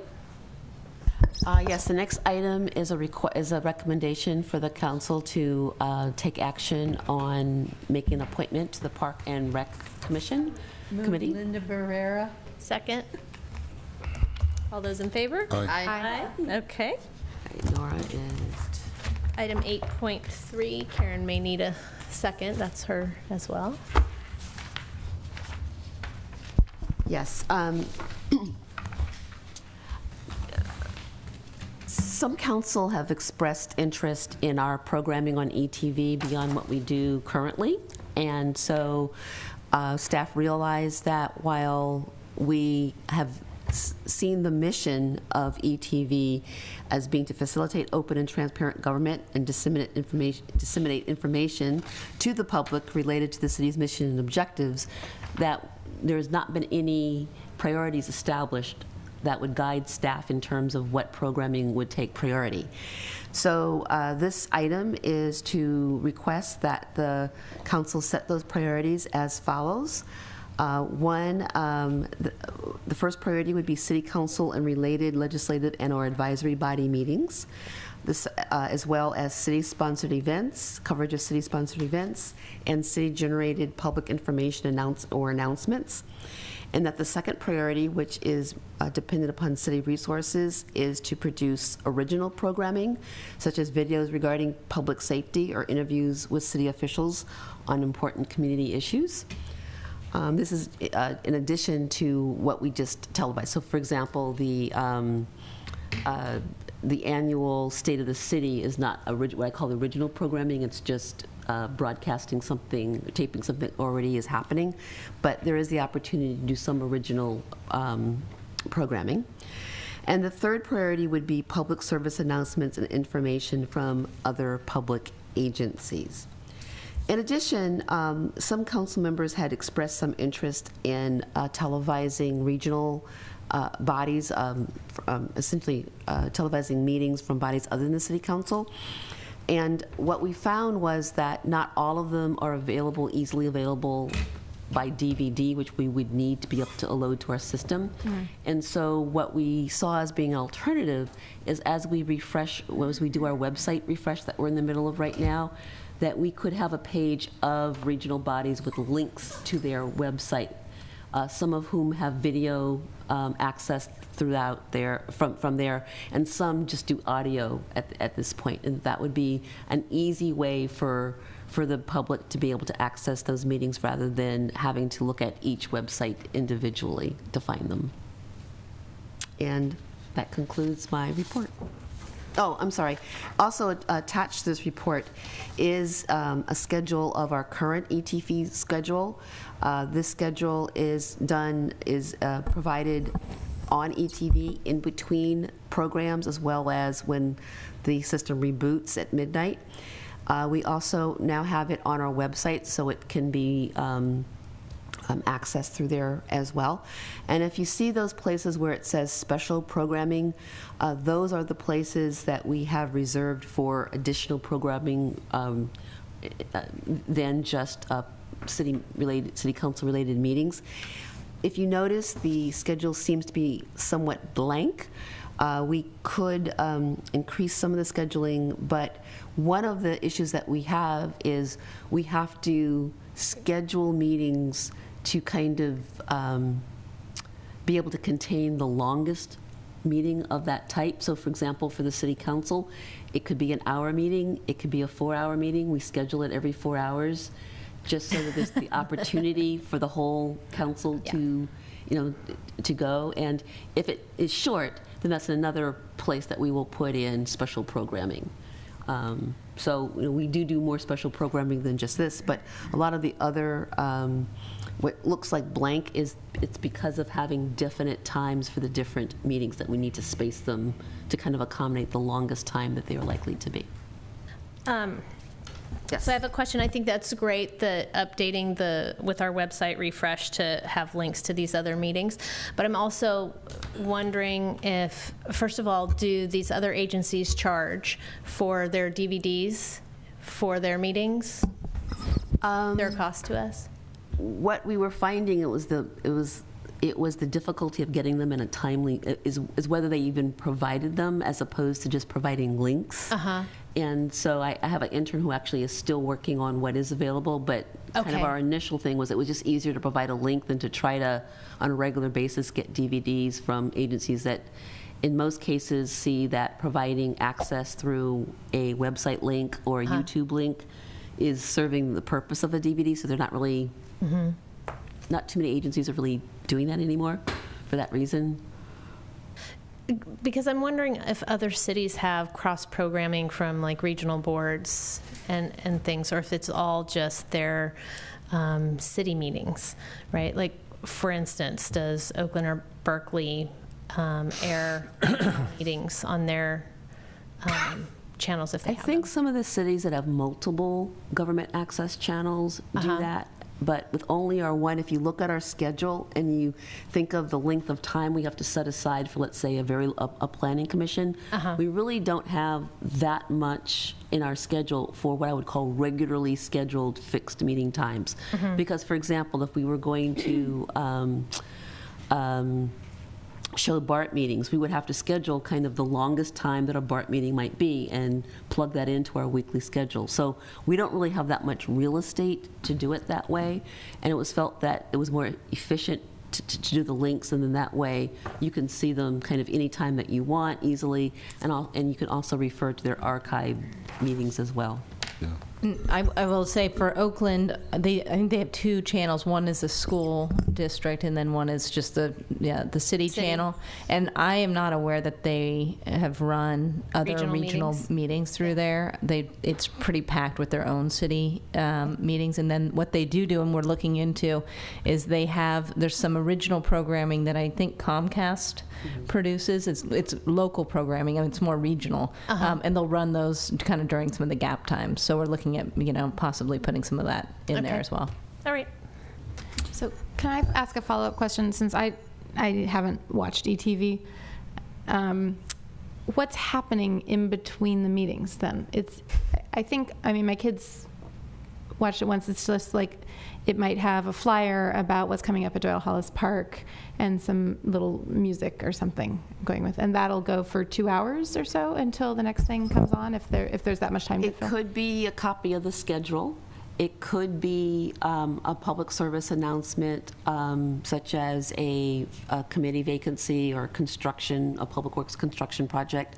It could be a PSA from another agency, or it could be another, if it's something short, it could be something like the 48th Street Community Garden, if we've got a video. So Second Sight kind of tries to slot as many additional programs as possible in between, particularly since, we might have the council scheduled to take 3.5 hours, but it doesn't necessarily take 3.5 hours, and so there is that ability to fill in with additional programming. Okay. And then at Stop Waste, we saw some videos recently that were produced by Stop Waste that were public service announcements, and they were only maybe 4 minutes long, and there were a series of 4 or 5 of them. That's the kind of thing, we don't have videos of Stop Waste meetings, it's audio, so it wouldn't make sense to have it on TV. But I thought those kind of videos might be available on DVD if that's what we need. And then at some point, I hope we don't need DVDs, because as you're saying, it's becoming obsolete, and if we're relying on DVDs, we're missing out on some other opportunities. So I don't see providing a link on our website as the same thing as doing ETV, because I think people happen upon ETV and you have to go seek out a link, and actively pursue it. But it seems that people stumble upon ETV and watch something. Is there anything wrong with showing not quite complete meetings? Like showing, if it gets cut off, if there's a regular programming, you have 2 hours to fill and the meeting is 2 hours and 15 minutes. Do you not show a meeting? Is that a problem? That would be a problem to me. You think that would be a problem? Okay. You want to see the conclusion. Yeah, perhaps. Yeah. Unless you're just watching 15 minutes. Well, just like a movie, or the Giants scores. The Giants are up 7-0 right now in the 7th inning, but who? 7-1. So in my opinion, I think it's important to fill the time the best we can to make the most of the programming, and to have a predictable schedule. So and those are two incongruous things, and so doing the best with that. Did you have a comment? Yeah, I do have a comment. First off, I think I appreciate the work that went into establishing the priorities. I think that's important. But I have a real question about putting on, say, ABAG meetings or MTC meetings. There's something a little off here. if anyone is really interested in MTC or ABAG or waste management, they can probably go on their website and get something streaming. For us to, the thing that caught my eye on this, of course, was the fiscal impact. The more we complicate ETV, that suggests that we are going to hire an additional person to take care of this. I think we want to think long and hard before we increase city staff. So I would have some real questions about that. It seems to me that there's an attempt here to create a need that has not come forward from the people of this city. I have yet to have anybody, actually, I have yet to have anybody say they really want to watch the city council meeting or the planning commission, but to think about ABAG or MTC or any of these other regional boards, let's get real here. Let's spend our money where it most benefits the people in this town.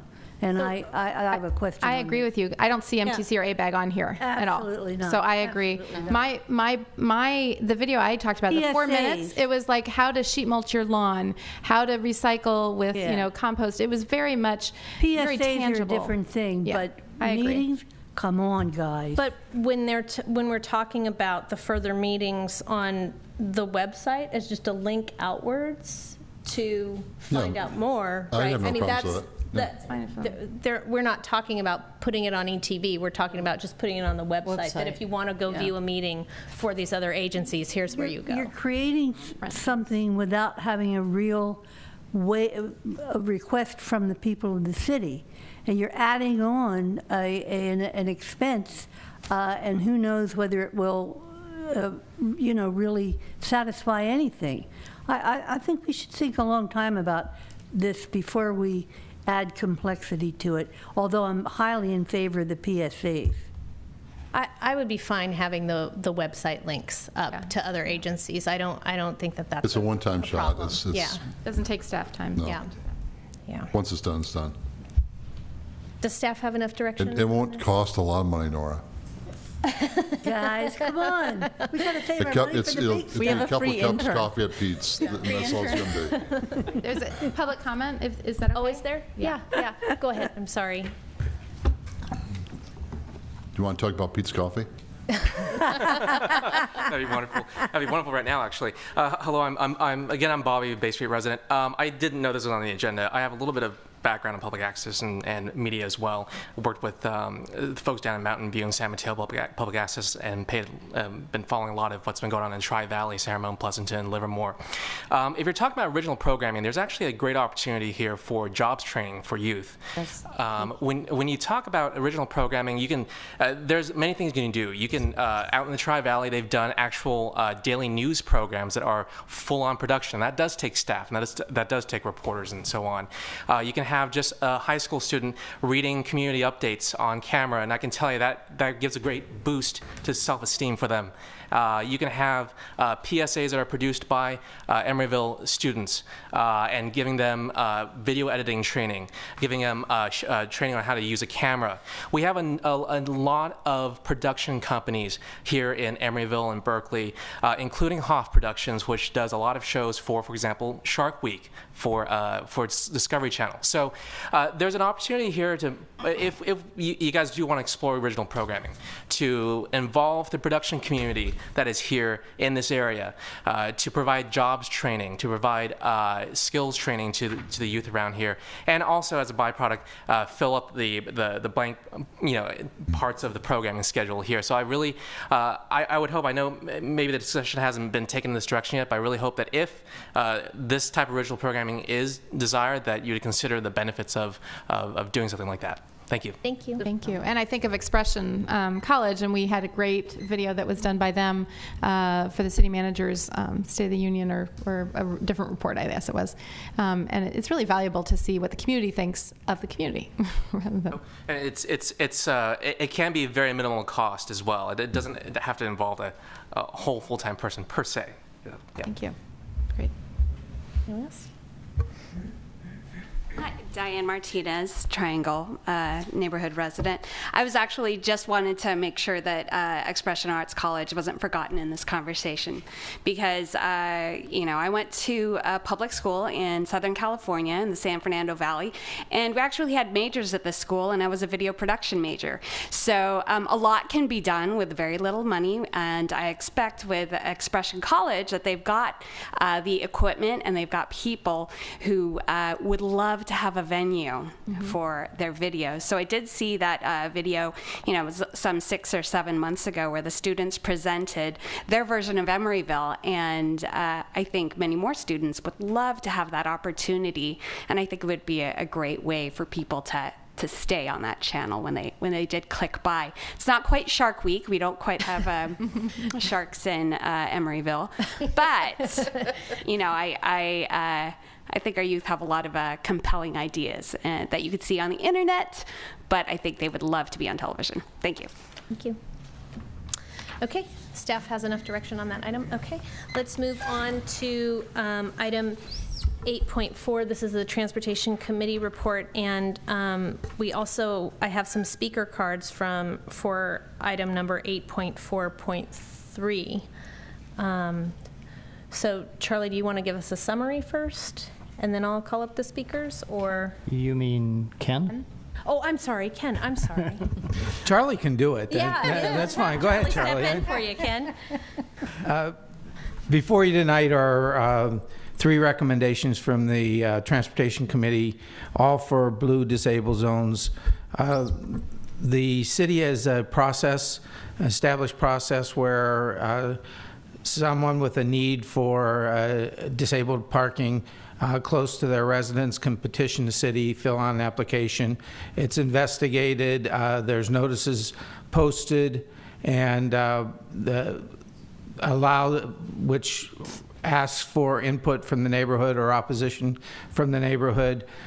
In each case, Serenity Millay and Maurice Kaufman have fulfilled the requirements of the city's process, including notification, and the recommendation is coming from the committee to approve the 3 that were presented to the committee.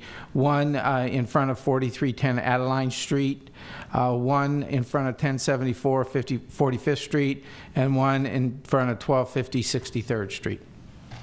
Thank you. So now if we can hear from the speakers on 8.4.3, Linda Smith and Willie Mae McGill. You here? Hi. Hi.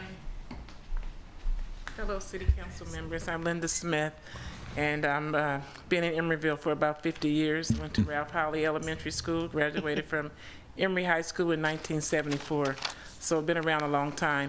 And I'm just here to speak up for my mom, Willie Mae McGill, that's requesting the handicap plaque, and would really appreciate you approving that, because she really needs to get from the door to the house instead of going across the yard. And also I find that we have sometimes right in front of our house there's people park there, and they leave their cars there for like weeks at a time. I think they park there because Emeryville's safe, and they go out of town or whatever it might be, and then there's no parking spot. So I just wanted to throw that in, and just to say I would appreciate if you approve it. Okay, thank you. Thank you. Okay, all those in favor? Aye. Aye? Aye. Aye? Yeah. Yeah, okay. It was, I made the motion. Kurt and... Jack did. I did. Jack. Thank you, Kurt. Can I just make a comment? Of course, Ruth. The last speaker, Linda, just mentioned that cars are kind of left for prolonged periods of time on our city streets, and I think we have a 72-hour rule ordinance. So if you see cars more than parked there for 3 days, please call the police department. Okay. Thank you. Yeah. All right, communications and reports. Mayor Asher, I'll just note that since your next meeting on November 4th is canceled, that is when I would normally give you my director's report on the October 30th Planning Commission meeting. And since you don't have a council meeting within the appeal period for that meeting, I will be giving you my report via email. Okay. And if there's anything you wish to appeal, you can call a special meeting. Okay. I thought you were going to give us a crystal ball to say this is what's I could loan you my crystal ball. It's not worth much. Any other department heads? No? Okay. Council members?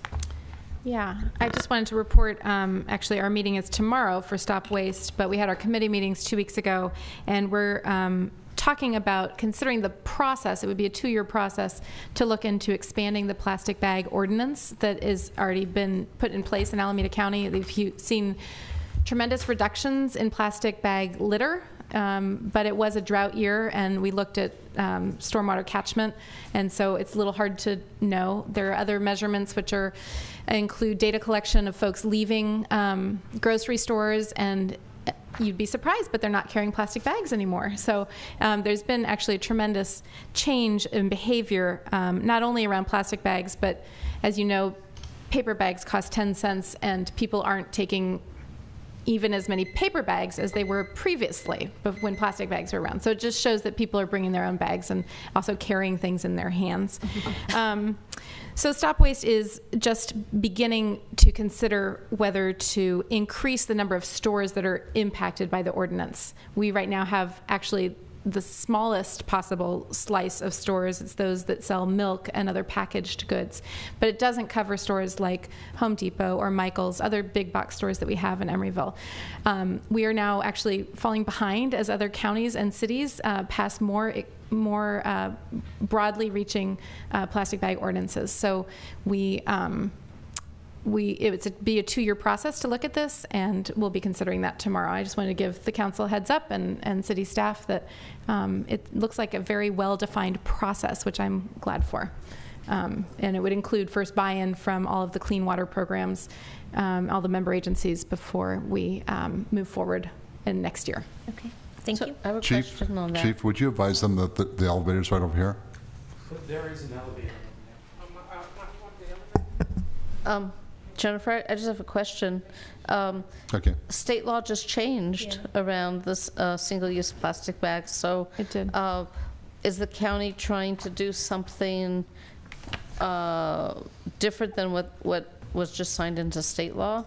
So state law actually gives local ordinances like ours a certain amount of latitude. There are only 2 things we can change now that the state law is in place because we already had something in place. We could change either the price of the paper bags or the reusable bags, and from 10 cents we had to raise it to 25 cents if we felt this wasn't being effective, but the Stop Waste recently decided at our last meeting that we wouldn't change the price of the reusable bags because we think it has been effective.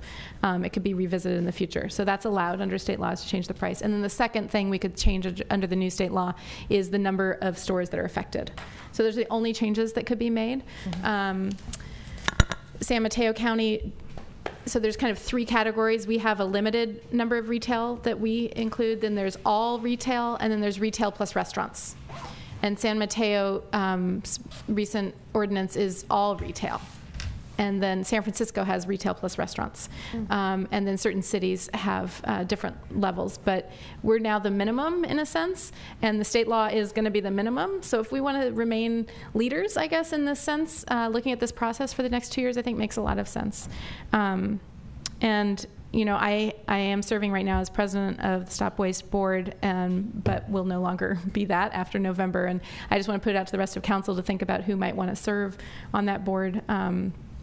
Of the 3 remaining, and then also whoever's elected. But I really value it, and I think these important decisions that have far-reaching effects. When I went to Uniqlo at Bay Street, they told me it would be 10 cents for a bag, and I said, really? You don't sell milk or, you know, other packaged foods? And they're like, oh no, it's the law, Alameda County. So we're having a ripple effect that's beyond even, I think, our intentions, which tells me that all retail might be a little less confusing as well. Yeah. So anyway, it's a discussion that's happening. I wanted to keep you apprised of that. And actually, Stop Waste staff will be meeting with our city manager and whoever this council decides to have serve on Stop Waste in the new year in January to have those conversations as well. Thank you. Anyone else? Council members, meetings attended? No? Okay. Yeah, go ahead, Karen. I'm sorry, I forgot. I was just reminded to mention that voting season is upon us, and most of you should have received your vote-by-mail ballots by now. The deadline, I think it was tomorrow, to be able to still request one. The 22nd, yeah. And for those of you that wish to save a postage stamp or have questions about putting your ballot into the mail, the city clerk's office has a ballot box on site that if you want to bring by your vote by mail ballot and save yourself the postage stamp, you can deposit it in our ballot box. And they're secure. Yes, they are locked ballot boxes that the Alameda County Register of Voters, it's an official ballot box that the Alameda County Register of Voters provides to city clerk offices who request them for the convenience of our citizens. And so we have such a locked box, and if you want, you can just drop off your vote by mail ballot. Is this the first time we have that? No, we've done this, Done it I think it's before. the second time that we've done it. And are those ballots counted only after election night, or do you know if it, like a provisional, late entry ballot, or It those? really is similar to that. You actually can drop your vote by mail ballots at any precinct in the county. It doesn't even have to be your precinct. And this is just a way to be able to do it not just on election day, which, dropping it in a precinct would be on election day, but it gives, people, 3-4 weeks before the election day to actually have that opportunity. And I know a lot of people, either can't find a stamp or, trust putting it, seeing themselves put it into ballot boxes as opposed to putting it through the postal service. So Are you passing out stickers that say I voted? no, we're not. We don't. But you don't get a sticker. That's the only bad thing. Okay, thanks. Okay, so, yeah, go ahead, Ruth. It's kind of a meeting. There was a great groundbreaking for the Emeryville Center for Community Life, and it was very well attended, and as was commented earlier by members of the public, it really represents a huge milestone for the city to think long-term for the benefit of the residents of Emeryville. So I was sorry the mayor couldn't make it, but glad to be there in her stead. And it went very well. And then also, we've also given a nod out to the fact that this is the month of October when the art exhibition is being displayed, so I encourage people to go see it if they haven't. I don't know how much longer it's going to be there, so. I think it's November 2nd is the last day. Okay. Okay, we have a few vacancies I just want to mention for the public. We have 2 vacancies on the Child Development Center Advisory Committee. Now just 1 vacancy on the Parks and Recreation Committee. And then I also want to give a big signal boost to the Alameda County Mosquito Abatement District. Right. We need a representative. We have a vacancy there. Jennifer, it's perfect for Jennifer. It is perfect for Jennifer after her term is over. $100 monthly stipend is provided, and applications are welcomed and encouraged. And with that, this meeting is now adjourned. Thank you.